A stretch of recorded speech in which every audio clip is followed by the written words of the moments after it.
Critical Hits.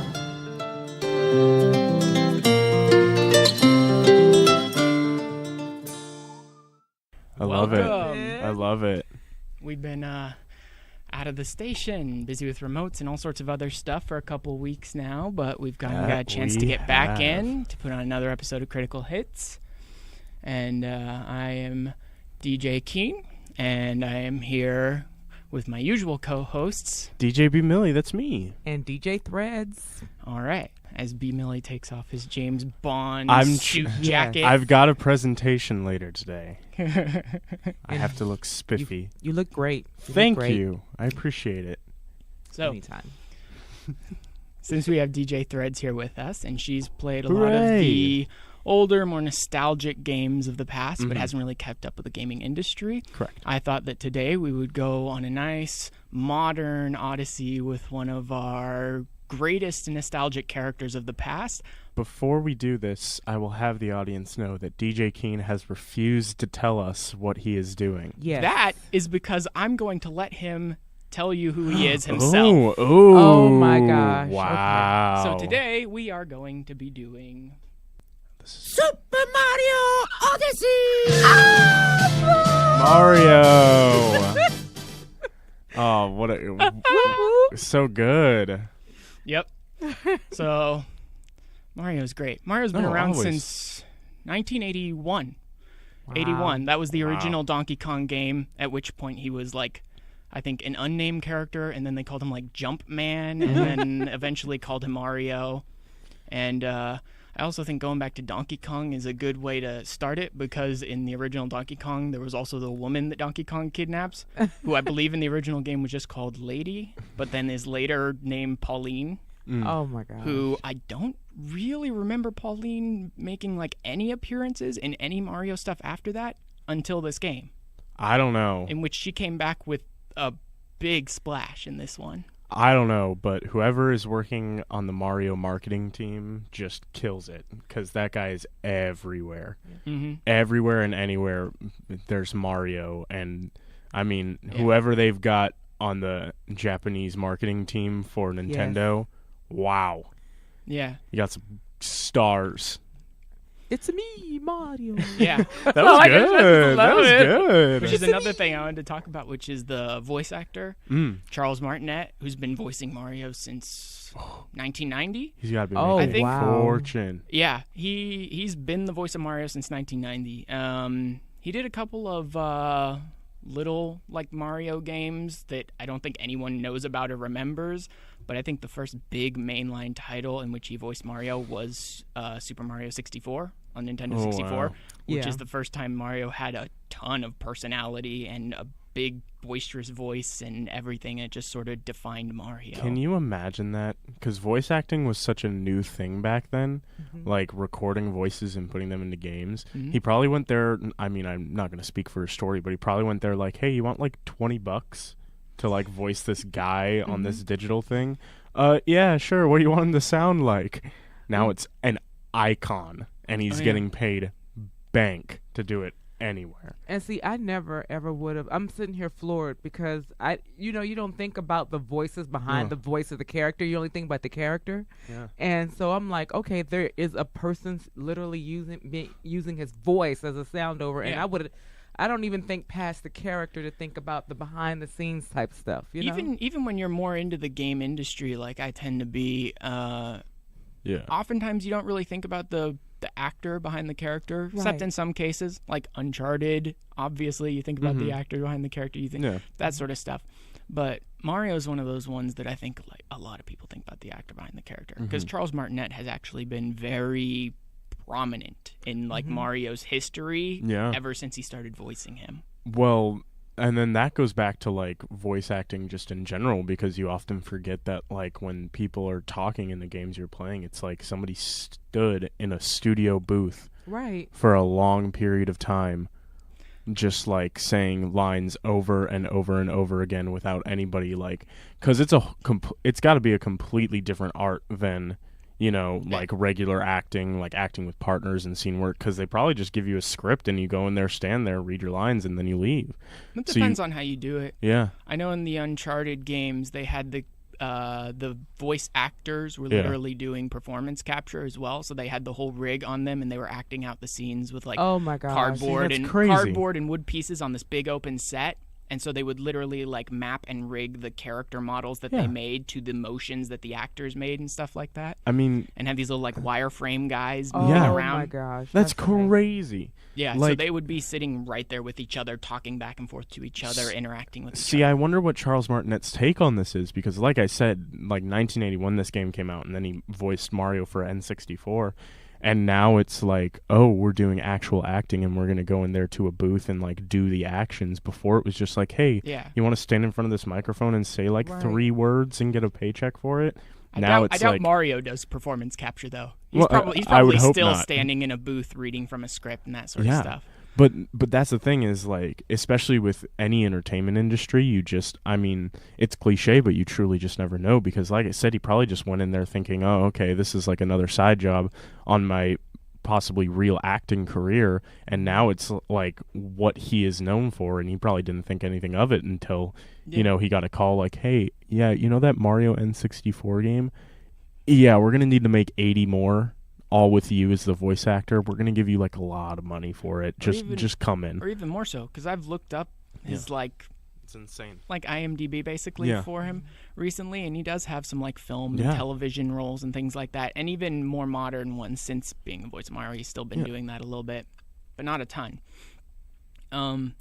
But even more than that, like I said, there were a couple little tiny niche Mario games that no one really knows or remembers anymore that he did before the N64. Can you imagine going in for that? You're recording a couple lines for this little game that's like on CD-ROM that like no one played. Yeah. And then suddenly they come to you and they're like, we're going to make one for the N64 and we want you to voice for him. Oh, by the way, there's a lot more voice stuff to do in this Oh, one. I mean, I'm sure Because it's he wasn't probably really talking at that point, but he was still doing the little chirps and things that you get from characters, all the little grunts and stuff when he's falling around or hitting things or stuff like that. I'm sure it's the same as just like acting in general. Like, I'm sure that Robert Downey Jr. probably thought, oh, I'm just going to be Iron Man for a movie, make a couple million, and be on my way. Now I think he's that's like, actually the story. yeah, I think he was actually like, oh, they want me to did do this good. Iron Man Yeah. thing, Yeah. so I'm just going to do this movie, and it probably won't take off because these comic book movies never really take off. And Well, then he just nailed Iron Yeah. Man so hard. And it's like, it's like this is the way that people like feed themselves, you know? This is Right. how they like pay their bills and feed themselves. And, you know,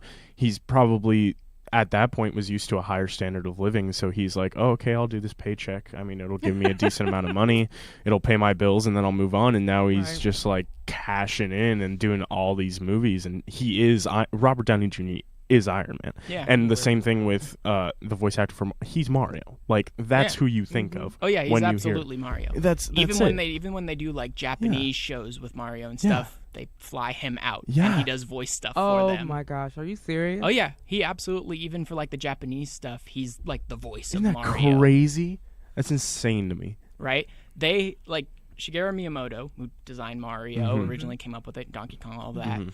He pretty early on into the stage, not at the very beginning, but like when they made the first Mario Brothers game, and not Super Mario Brothers game, which is the one everyone knows, Right. even the one you're probably thinking of now, but a game called Mario Bros, which came out before that, which was basically him and Luigi, which were just like palette swapped sprites in a sewer, jumping around and bumping like turtles and stuff around. man. It was not a very great game. But even back then, they're like, oh, he looks kind of like a carpenter or a plumber. And they're like, okay, well, I gave him the mustache and the hat and thing. He kind of looks like a plumber with the overalls and stuff like that. So he's going to be an Italian New Yorker. And Shigeru Miyamoto came up with that. He's like, I'm going to put him Wow. in New York and he's going to be Italian. And it's like, well, you're not going to have a bunch of Japanese voice actors doing a bunch of voice Right. for him after that. I think they do still have some Japanese voice actors that Oh, of might do some course. stuff for Mario, maybe. But I do know that Charles Martinet is like the voice of Mario world over, pretty I've much. said it before, and I will say it again till the day I die. Japan understands entertainment. They That's just true. know what to do. Like, they're I'm- just good at it. Like, I'm between, headed- like, animes that are just, like, blowing up the scene, and, like, their Nintendo video games, and then, like, their, you know, like... Oh my gosh, the list goes on and on. They just understand how to entertain people. It's crazy. They usually don't get too bogged down in all Yeah. the real nitty-gritty stuff. It's about having fun Yeah. in a lot of ways. And of course, the music. I mean, Absolutely. my God, who do they have behind there, man? Like, do they just have like, hey, we know exactly what magical pixie dust to sprinkle on this to make everybody remember. It's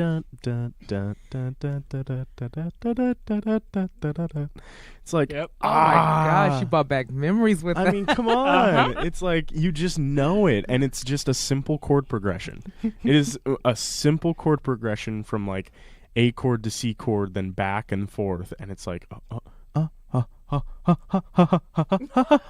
and you're just like going, you're just like, oh, I'm here.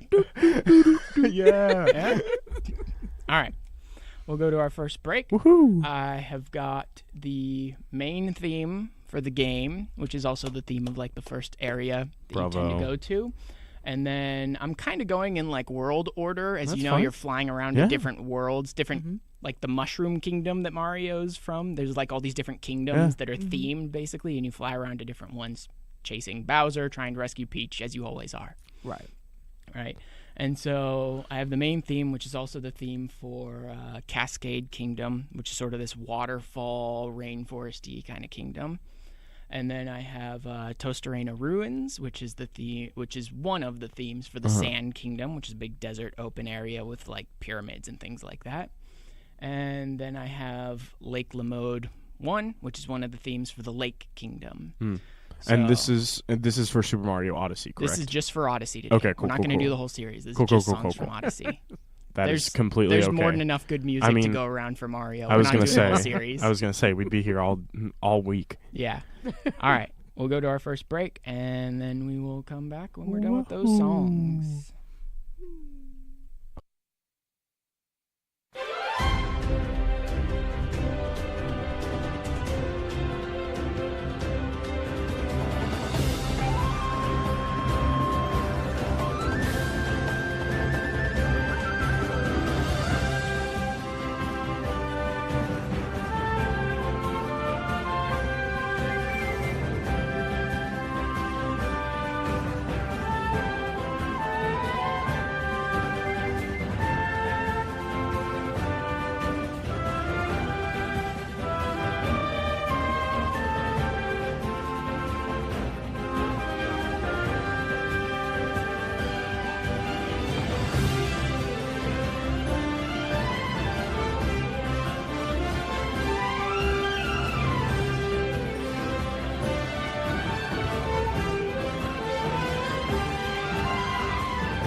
Hello.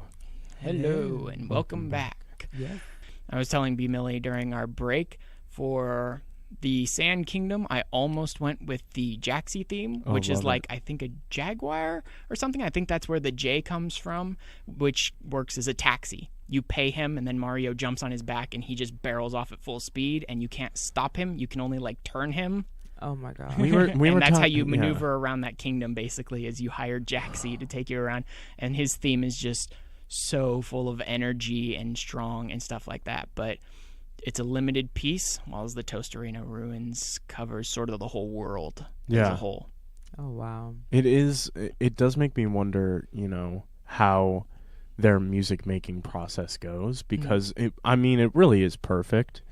I mean, there's so much music out there for so many video games, but Nintendo usually really nails it. Just hits the nail on the head with like the vibe to get to, because right before, I'm talking seconds before we came back, during that last song, The Water Kingdom, me and Threadz were talking. Threadz was like, "Yep, this is knitting time. That's like, right, this is knitting perfect." music. And it's just calm and soft, like you're underwater and you're just like swimming in the ocean. Like you see a couple fish fly by and you're like, "Ooh, hello," and you just like go along your merry way.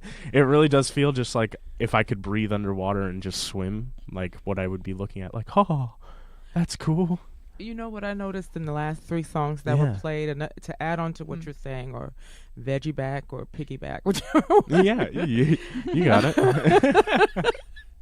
No, but I come up with these random things, y'all. I like it. I don't know where it comes from. But I think I figured out Nintendo's formula a little bit. The niche. Because in each one of those songs, I'm listening and I'm hearing Nintendo 64. Okay. But with a new sound. It's like they change, but without changing. They just modernize it. Yeah, it's a defined term that we've used before on the show, because it comes up a lot when you're talking about video game like series that have been going for 20 or 30 years or whatever. And it's the leitmotif, where they pull in like a sound from the past and then they refine it, redesign it, maybe add some new instruments or things like that, as they get away from all the purely digital like music, the beeps and 8-bit, boops and stuff like we've the said famous before. beeps and boops. Yeah, midis and stuff like that, and they get to the point where they can actually put like fully orchestrated tracks onto games and stuff. You get a lot of like, oh, this was in the original Mario Brothers game or whatever, but it's like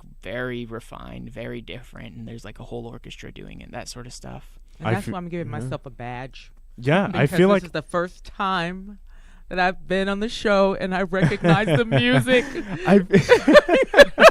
Yes, I'm so proud of myself. A hand for DJ Threadz. I was actually paying attention.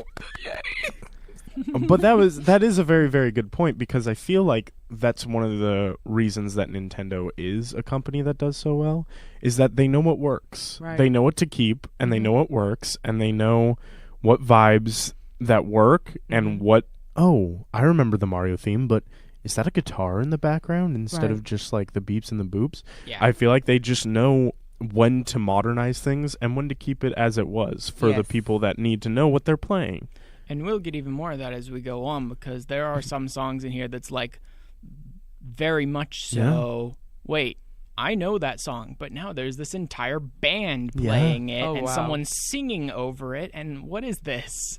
And it still has to be a challenge because of not only pressure but also ingenuity to take a song that already exists and is already so popular and already has such a fan base behind that sound, to take it and modernize it. And a company would hire a composer and be like, "Oh, okay, here's the Mario theme song, don't screw it up," and you've got to be like,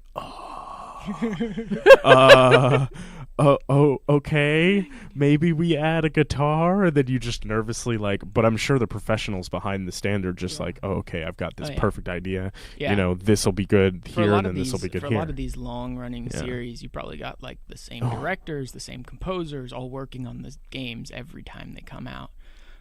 Or like their proteges or something like that taking over the series, that sort of stuff. And that's why a lot of people don't understand well, not a lot of people don't understand, I won't assume, but there are some people that I know that don't understand like why the community gets sad when one of these big name Nintendo guys passes away, because Satoru Iwata, because these are older guys. Okay. They're older gentlemen. They've been around for a while. He wasn't that old. I think he was in his 60s. Oh, really? Yeah, I think it was a disease. I don't want to say for sure because I don't remember exactly, but I think it was a disease or something that caused him to pass away. But Nintendo has done so many like beautiful things to honor him since his passing. And it's exactly like you said. They've probably got the same people behind the stands at least influencing something. Mm-hmm. So when somebody in this community, you know, regrettably and horribly passes away, it's literally losing a mind that created the industry and is keeping it going, because it's not just like, oh, you made the first Mario game, now we're going to let these young kids come in. It's like, oh, okay, this is the guy. Yeah. We're going to listen to him because he knows what he's talking about. He's made 8 successful games with their soundtracks. Right. You're the guy. We're just going to do what you say and take all of your ideas because they know what they're doing. Yeah, like I said, Shigeru Miyamoto came up with the idea of Mario back when they were doing Donkey Kong, and it's been his baby ever since. Other people have worked on Mario games, of course, but like it's his idea. Yeah. You know?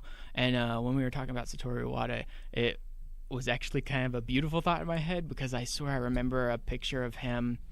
I don't know if he was on his own or if he actually had Charles Martinet there with him, but then Satoru Iwata had this big bright red Mario hat on his head, and it's just one of the pictures that gets floated around a lot these days, because he for all the money they make, for all the these are industries, these are corporations, they're trying to make a profit, all that sort of stuff. Satoru Iwata always gave off the vibe that he loved the industry, that he loved the players, that he loved the games. And you have to think, like, this was a leap back then. Like, video games only like 20 years ago were not the industry they are today. No. Like a video game playing like in your home that wasn't at an arcade, like bringing Mario to the household was a huge risk, but they loved to do it, and that risk paid off, and now they're just doing what they love for a living. You know, they truly love to do this, and they're gentlemen in their 50s or 60s. They're older gentlemen.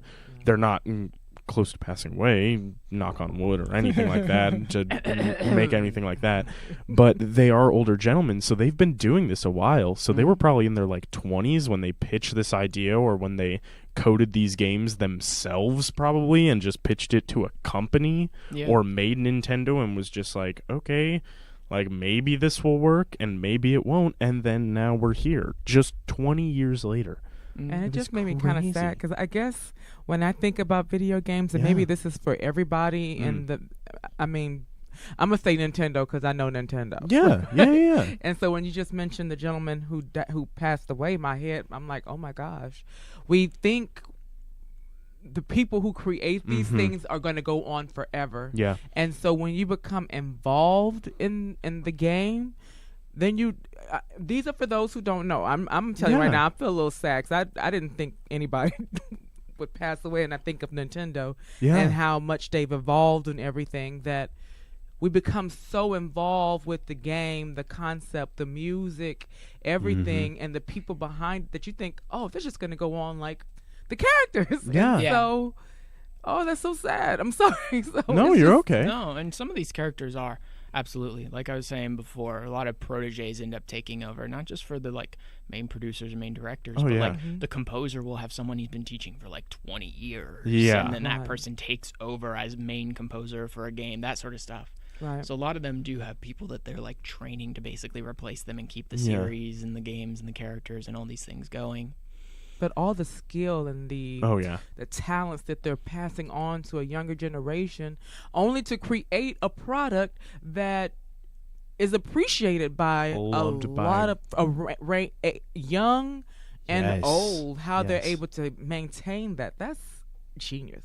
It really is, and there's a certain level of emotional attachment just because, you know, you remember playing like Super Mario Bros, like, you know, with your friends or by yourself in your house, and now your kids are playing like new Mario, and it's like, wow, like this was me. Right. Mhm. Like, this was what I was doing. Like, it's a direct reflection of literally my childhood in a newer, more modern way. But it's like when these long industries of like 20 plus years go on, they've got not only fans that are kids nowadays, but fans that are adults because they were kids. Right. You know, it's literally just like taking like a cookie cutter, taking that piece of time out and saying, oh, we'll just put it into 2018's place and do the same thing because it works. And Nintendo it's is genius. somehow great at that. They've Oh. done that with Mario. They do that with Zelda. They've got a bunch of different franchises. They've- It's like, we've just been making the same game for 30 years, Yeah. but we innovate on it here and there. And it's like I always go back to like the Zelda storyline is the same storyline every single game. But it Mario works. storyline is Yeah, the same it storyline does. every single game, but Yeah. the mechanics and the gameplay and all that is just so interesting with each like new Yeah. one that they do that almost every time they make one, it's a home run pretty much. It really is a knockout of the park. And they take these characters that people love and they know that they'll love, and they'll, because that's a dangerous thing to work with just in any industry. Like, okay, like people think this is my child. You Right. can't hold it. Like, you can't mess with it. There's something beautiful. And I'm sure people have thought about that for like the past couple of Mario iterations, you know, like, because I'm sure nostalgic people are like, oh, his hat's coming alive. It's Mario's hat. That's just what he is. And then they knock it out of the park. Yeah. They gotta see this. they literally hit a home run because, I mean, every gaming company that could rate this game is giving it perfect scores Yeah. or close Oh, wow. to it. 9s, 10s, Game of the Yeah. Year awards, all sorts of stuff Yeah, like that. and it's still just Mario. It's him jumping Wow. on people, jumping on Goombas and throwing Koopa shells at guys. But they innovate and they make it work. And that's why I think I'm thoroughly convinced. I'm thoroughly convinced that they have psychologists on their team. Oh, I was like, so You true. have to have Threadz. a couple of psychologists. yeah. One to help me to create and another one to help me get through. Threadz. Threadz, just you are saying. so correct. You've got to be correct. They've got to like look up and be like, okay, what's gonna make them feel the most nostalgic? Right. oh yeah. Yeah. I mean, you can create creativity. There's Yes, that. But yes. then there's that level where you really need a psychologist to kind of like set the tone, to Yeah. make it shift, to reach all these people. I'm sitting here, I'm like, man, I may go get myself a Swift or something because yeah. I didn't even know Same. they had a new game out. And I'm like, I'm listening to this music, Yeah. but I don't know, y'all. And what I find interesting and what I think a different dynamic was back in the day is because now, back when these games first came out, it was such a leap because they didn't even have like YouTube videos of like, hey, how does this game play? You literally looked at the cover of the game and you were like, that looks cool. I'm going to take it home and play it. Hopefully I don't hate it. Right. You know? You got Wow. copies of Nintendo Power. And you called Nintendo Power. You called the Nintendo hotline for like $1 an hour and asked them tips and tricks and stuff. Oh my And then your gosh, parents- you got to be Gosh. kidding me. I didn't know about that. Oh, I would have been man. on there for 30 hours playing Super Mario. And you, as a little kid, had no idea they were charging you until your parents get mad at you. Yeah, until your bill comes in. Why are you spending $800 on the phone with somebody in Japan? I'm making Yeah. a collect phone call over there. Mom, I have to beat Bowser. I have to. Exactly. I have to. He's got Peach. I can't let it happen. They're all confused. Like, what's a peach? I mean, why do they have fruits over there? Like, why does Bowser want those fruits? Mom, for gosh sake, I just have to do this. I have to. Oh, man. All right.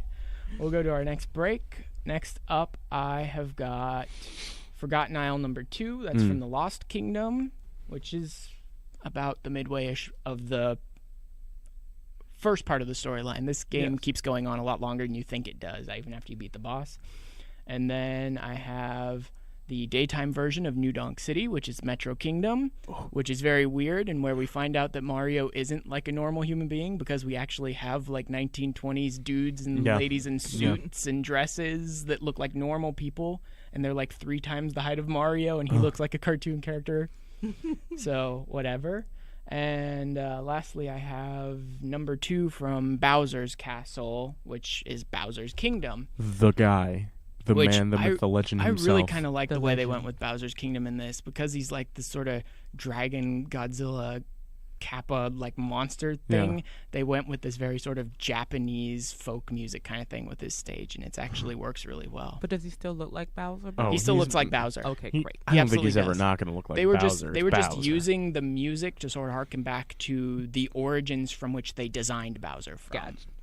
Right. Yeah. All right. So we'll give you those 3 songs, and then we'll be back, and we'll probably talk a little bit about Cappy when we come back, because that's the whole new mechanic of this Yeah. game that even Threadz had no idea about, and it's very interesting. And yeah, that's what we'll do. Cool, We'll cool. be back in a little bit. We'll be good. Let's get it.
Welcome back, everybody. Hello. So you wanted to talk about the hat, right? Yes, Cappy, because Threadz basically knows nothing about this. I imagine anyone who hasn't played the game or isn't even into games all that much doesn't really know anything about it. Yeah. But that's the big new mechanic. Mario's always been jump man. He can jump. He can squash the enemies that get in front of him. He, I'm sorry. just running and jumping. And then I guess in 64 they gave him a triple jump. Where he bounce, and each one's higher than the last, and he does a big old flip and stuff, and it went 3D, which was a huge development. Galaxy, they took him into space, and so at that point you're dealing with like little planetoids that have their own gravity, and then he can like soar through space and rocket off and stuff You're like dealing that. with literal 360-degree physics stuff. Yeah. So those were really interesting, and then the newest mechanic in this one, in which we don't really deal with 360-degree physics type stuff because you're not in space anymore. No. You do still have the triple jump as well as a couple of new maneuver mechanics. But the big change in this one is that at the very beginning of the game, Bowser basically crushes Mario's hat into little tatters and shreds. And then Mario ends up getting thrown off his ship and lands in what they call the Hat Kingdom. I do believe they call it the Hat Kingdom.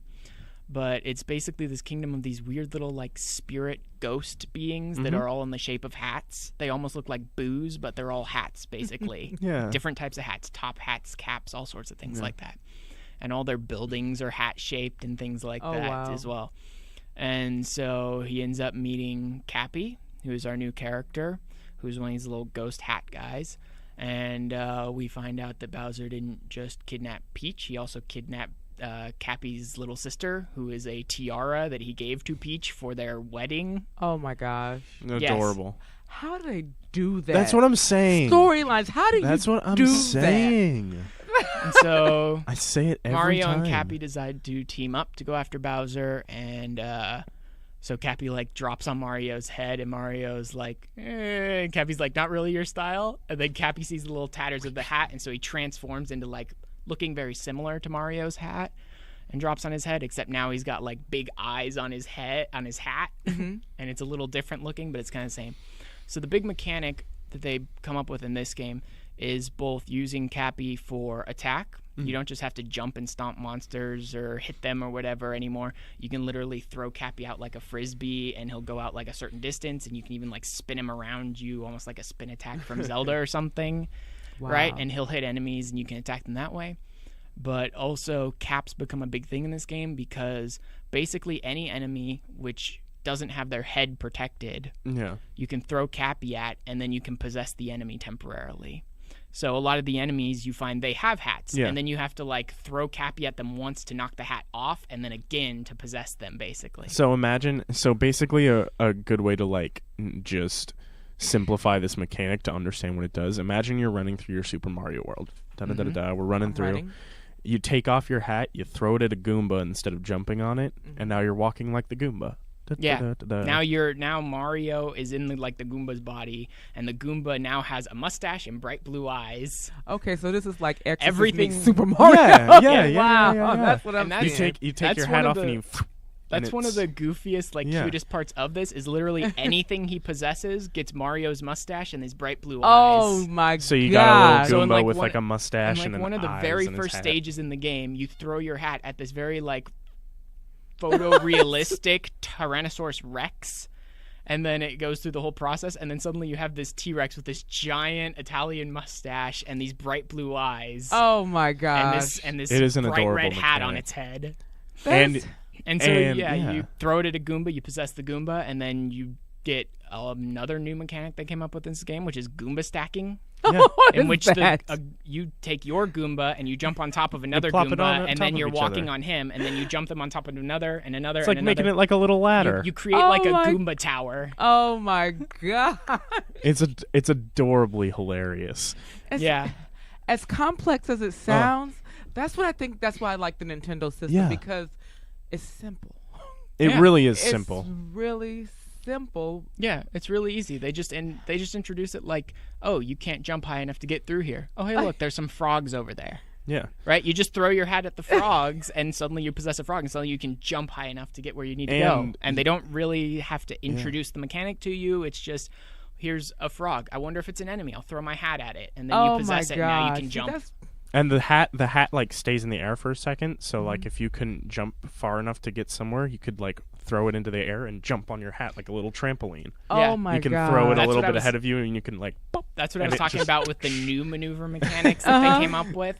It's adorable. The hat's almost like a double jump. You can like leap out across a gap that you wouldn't normally be able to clear with Mario, and you've chucked the hat out, and then you hit the hat and bounce off of it, and then launch yourself again, and you get more distance or more height or whatever. It's this adorable little trampoline that you can throw out to yourself, just like jump on it, and it's so it's like a weapon, a trampoline, and it's it is cool. And it's the focus of the whole new mechanic of possessing enemies. And there's the whole new thing because the hat can like change into other hats and like get it wrong. Sometimes Mario can have like a bunch of different outfits, like he can have a sombrero and and like a little poncho, and he can like throw it instead, and you can have fun as like sombrero Mario. That's a great new one. Or you can have like a aristocrat Mario, so he's got a big white top hat and like his white suit on, so you can run around and like do. So like it's adorable. You were saying they have like psychologists and people who really capitalize on nostalgia. They did that a lot in this game, because they have a couple of outfits for each kingdom you go to. And so there ends up being a lot of outfits, probably 20, 30, 40, I don't know how many. All different kinds, and it's like a top, a bottom, and a hat for each outfit.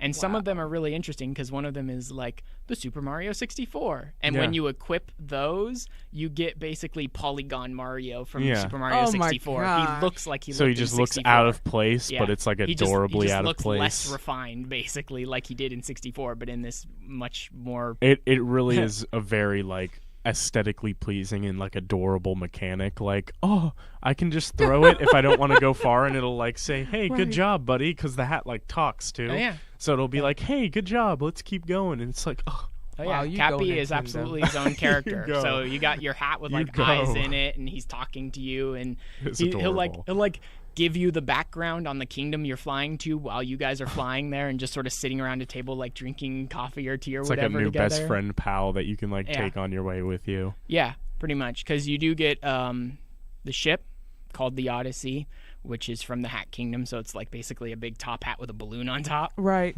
And you use that basically to chase after Bowser as he's going from kingdom to kingdom, stealing things for the wedding that he's planning with Peach. Okay, I just... Right? Yeah, go ahead.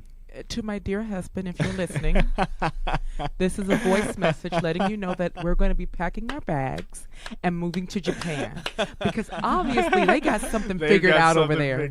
That, you know, I just think I can add on to the creative team out there. Yeah. So get ready. I would say maybe I'll give you some time to think about it, but we'll think about next year, okay? This is my application. Yes, just letting you know. Put my petition out there. We'll talk about it over dinner. Because I'm sure they were sitting in the writer's room and they're like, what makes Mario Mario? You know, his mustache, you know, his jumping. And then they're like, his hat. What if the hat is like the main part of the game? And then they like ran away with it. I have a question. Yeah. Is Luigi in this game? Luigi was not originally in the game. I think they might be doing a DLC that has Luigi in it. I think they've already, actually. I think they did a co-op thing where you can get a second player and is Luigi. I do know that even before they did this co-op thing, and I'm sort of guessing from memory here. I don't know for sure that they did this co-op thing or whatever it was. But even before then, I believe one of the outfits you could get in the game was a Luigi outfit. Oh wow. Adorable. So you would just like dress Mario up like Luigi, basically. But it really is an ingenious idea, because in all the games before it, Mario's Mario. Right. You had your red shirt, your blue overalls, and you went on your adventures. I mean, your colors kind of changed if you got like the flower thing, or you like grew a little bit. Right. But it was Mario. But now it's like, oh my gosh, like he's got a sombrero on and a poncho. That's really fun, and that adds like a little extra flavor to it that most Mario games didn't, because now it's not just Mario. Now he's got that's lots one of the interesting parts about the whole dress up all the clothing items mechanic in this game, which is, for the most part, they didn't just take these out of nowhere. Yeah. Right. For the most part, it's not like they just went, give him a sombrero and a poncho and stuff like that. For the most part, all the outfits you get are like outfits Mario has had in other variations. Yeah. Like you get a Dr. Mario outfit, and too you know cute. you get outfits that like Mario's It is worn in other adorable. games and stuff like Oh that. wow, that is too Right, cute. or other characters Yeah. like Luigi, and I think they might have like a Wario or Waluigi maybe in the game, but I don't know that Yeah. for sure. And then they have like previous generation console versions of Yeah. Mario, which are lower poly and all that sort of stuff. It really is just like an adorable, and I mean, speaking from an adult perspective, I can't speak for all of it, but I'm sure it's like a fun concept for the kids to like go and try to find all the outfits, Right. and then like find your favorite one. Like, oh, I'm an astronaut. That's cool. And then you like throw your little astronaut helmet at people, and now you're like astronaut Goomba Mario, and See, it's that like.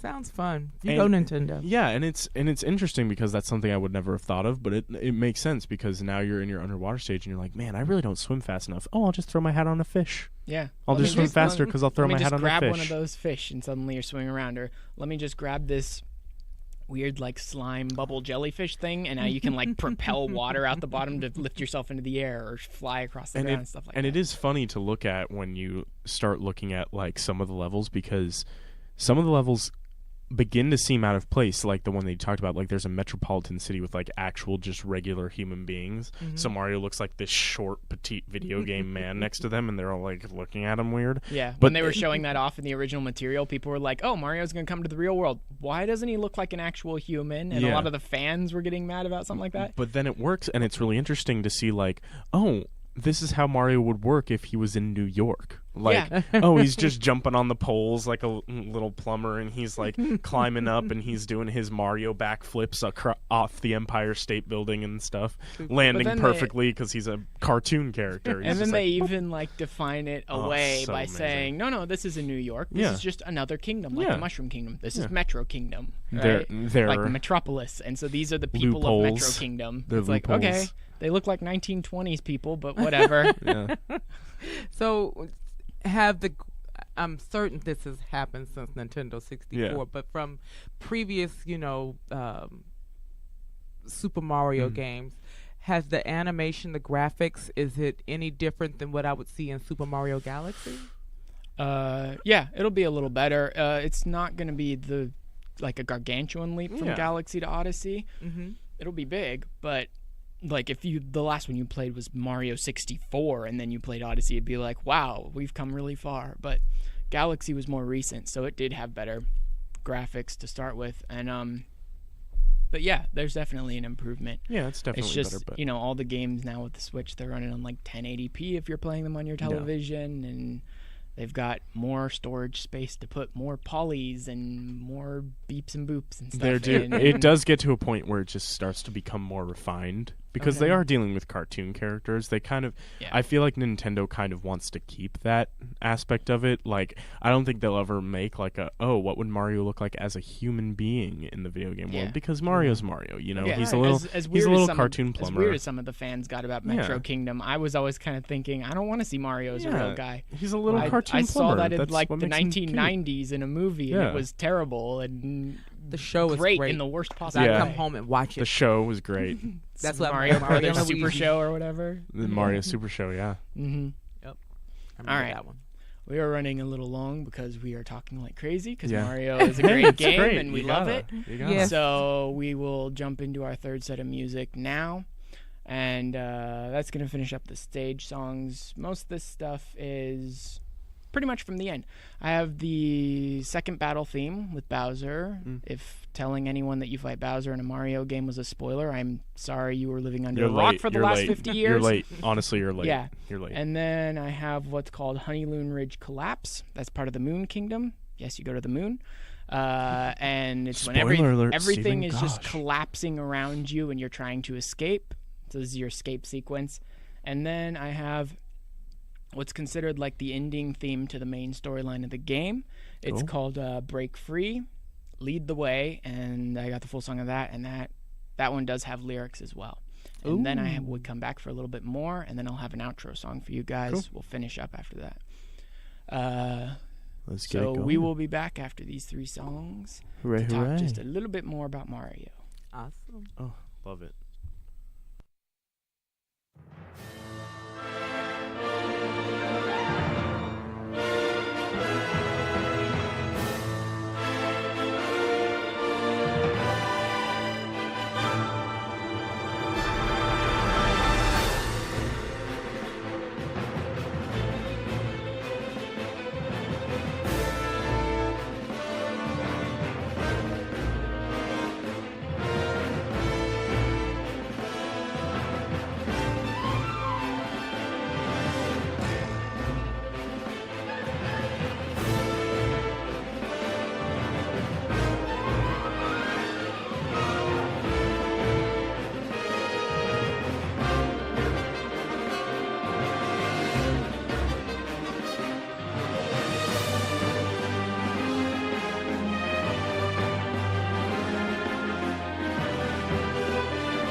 are gonna start.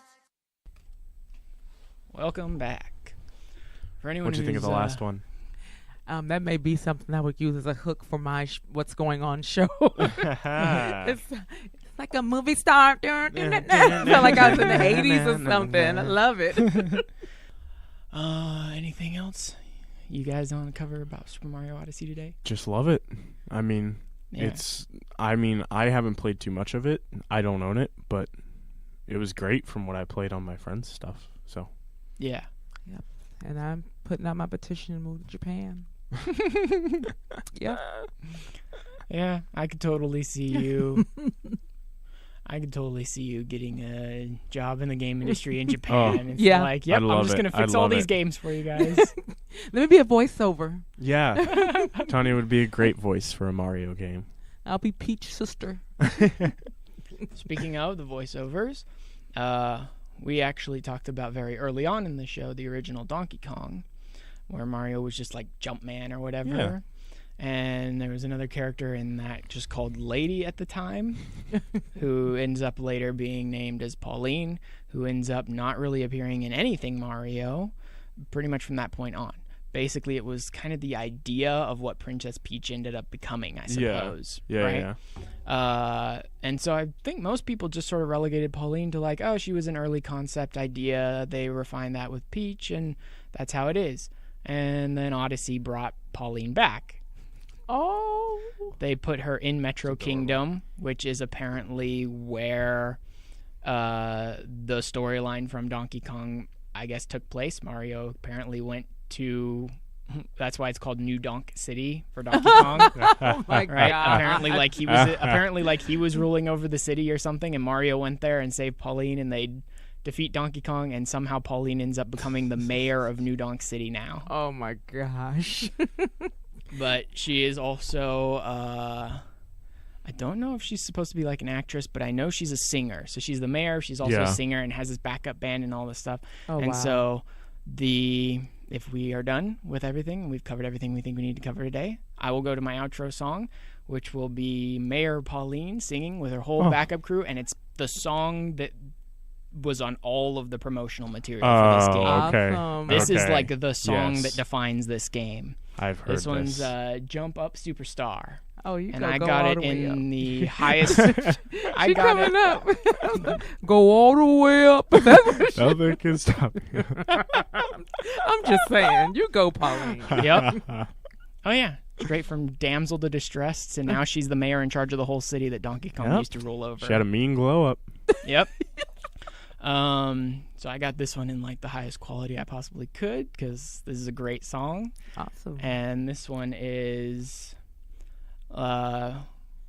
fully done. This is like at a point in the game where you've gotten all the backup musicians for her, and they're all playing, and she's singing, and then this all took place at like this big festival that they had, basically celebrating Mario, because Yeah. Mario Oh, comes wow. to town, and he's the one who helped Pauline, and Yeah. so they have this big festival. And Mario's like the showcase of it, and it's great because they have these little like 2D sections that you go into where they basically like remake Donkey Kong for Mario to do during the festival for people's like entertainment and wow. stuff. It's just awesome. So we will be going out now. This has been Critical Hits. I've been DJ Keen, and I've been joined by, DJB Millie. And DJ Threadz. and we will probably not be here next week, but we'll finalize that later when we know for sure. But we'll undoubtedly be here the week after if we're not. Haha. Wednesday, 10 a.m. or around 10 a.m. if any of Yeah. us is running a little late, but we'll be here. Awesome. Thanks, So we will guys. see you guys Thank later. you.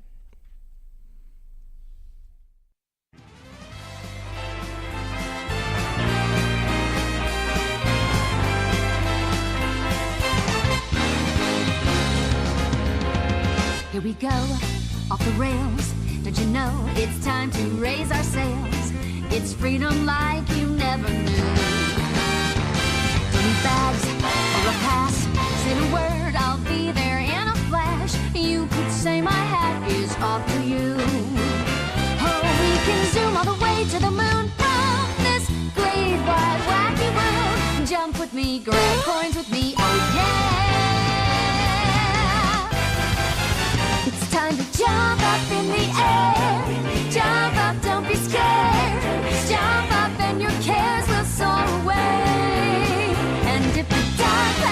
this world. Don't feel enchanted, 'cause I'll be your one-up girl. So let's all jump up super high, high up in the sky. It's no power up like dancing. You know that you're my superstar. No one else can take me this far. I'm flipping the switch. Get ready for this song. Let's do the Odyssey. Odyssey, yes, see. Odyssey, yes, see. Odyssey, yes, see. Odyssey, yes, see. Odyssey, yes, see. Odyssey, yes, see. Odyssey, yes, see. Odyssey, Odyssey.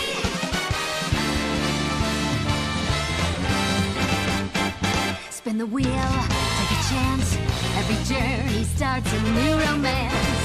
A new world's calling out to you. Take a turn off the path. Find a new addition to the cast. You know that any captain needs a crew. Take it in stride as you move side to side. They're just different points of view. Jump with me, grab coins with me, oh yeah. Come on and jump up in the air. Jump without a care.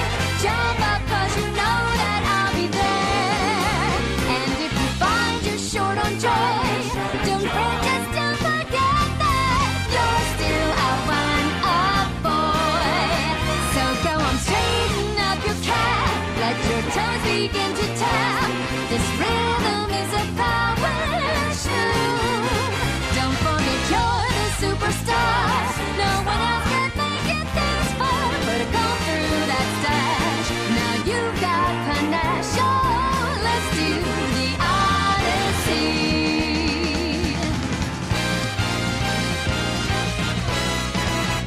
It's time to jump